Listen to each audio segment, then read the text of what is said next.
guys, judul tugas kali ini yaitu Pratikum Alat Sederhana Evaporasi dengan dosen pengampu yaitu Cik Salmiati MPD PhD Program Studi Agroteknologi. Langsung saja ke latar belakang. Evaporasi merupakan proses perubahan air dari bentuk cair menjadi uap air akibat pengaruh panas matahari. Proses ini menjadi salah satu bagian penting dalam siklus hidrologi karena berperan dalam perpindahan air dari permukaan bumi ke atmosfer. Evaporasi dapat terjadi pada permukaan air, tanah, maupun permukaan tumbuhan. Dalam bidang pertanian, evaporasi sangat mempengaruhi ketersediaan air bagi tanaman. Tingginya laju evaporasi dapat menyebabkan berkurangnya cadangan air di tanah sehingga tanaman lebih cepat mengalami kekeringan. Sebaliknya, evaporasi yang terlalu rendah dapat mempengaruhi kelembapan lingkungan dan proses pertumbuhan tanaman. Oleh karena itu, pengamatan evaporasi penting dilakukan untuk mengetahui kondisi lingkungan dan kebutuhan air tanaman. Besarnya evaporasi dipengaruhi oleh beberapa faktor seperti suhu udara, intensitas cahaya matahari, kecepatan angin, dan kelembapan udara. Suhu yang tinggi dan angin yang kencang biasanya akan meningkatkan laju evaporasi, sedangkan kelembapan udara yang tinggi cenderung menurunkan proses penguapan. Pengukuran evaporasi dilakukan untuk memperoleh data yang dapat digunakan dalam mengelola irigasi, perencanaan pertanian, dan analisis kondisi iklim. Dengan mengetahui tingkat evaporasi, pengelolaan air dapat dilakukan secara lebih efektif sehingga kebutuhan air tanaman tetap terpenuhi dan pertumbuhan tanaman menjadi optimal. Tujuan penelitian: membuat alat sederhana untuk mengukur laju evaporasi serta memahami proses penguapan air di lingkungan.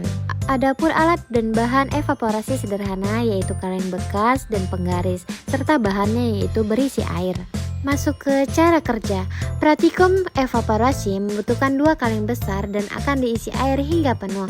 Setelah penuh, letakkan 1 kaleng di dalam lab dan 1 lagi di samping ambrometer.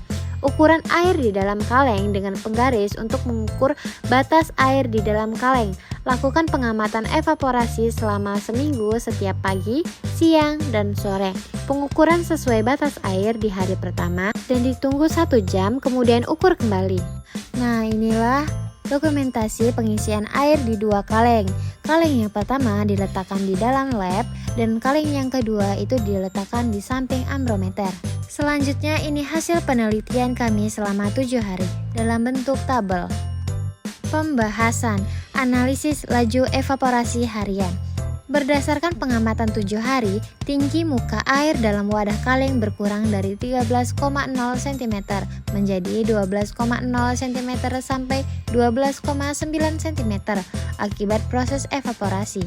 Laju penguapan harian disebut sangat rendah karena kondisi mendukung pengurangi energi panas matahari yang sampai ke permukaan air, sehingga sedikit molekul air yang menguap. Evaporasi adalah proses perubahan air menjadi uap di permukaan yang basah dan datar, dipengaruhi oleh faktor iklim. Ini penting dalam mengembangkan sumber daya air, mempengaruhi aliran sungai, kapasitas waduk, dan konsumsi air tanaman. Laju penguapan dipengaruhi oleh radiasi surya, suhu, tekanan uap, kecepatan angin, kelembapan relatif, dan sifat permukaan. Wirawan et al. 2013. Perbandingan evaporasi air di luar dan air di dalam. Data menunjukkan bahwa penurunan tinggi air di luar lebih besar dibandingkan air di dalam. Air di luar pada siang hari ke-1 turun menjadi 12,5 cm, sedangkan di dalam tetap 12,6 cm. Penguapan lebih cepat di luar karena terkena sinar matahari dan angin. Besarnya penguapan dipengaruhi oleh luas permukaan wadah dan keterpaparannya terhadap faktor meteorologi.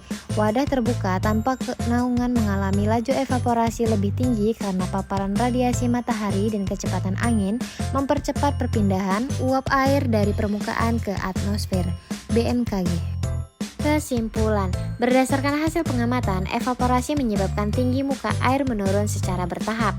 Laju penguapan tergolong rendah karena dipengaruhi kondisi cuaca mendukung suhu, kelembapan udara, dan angin.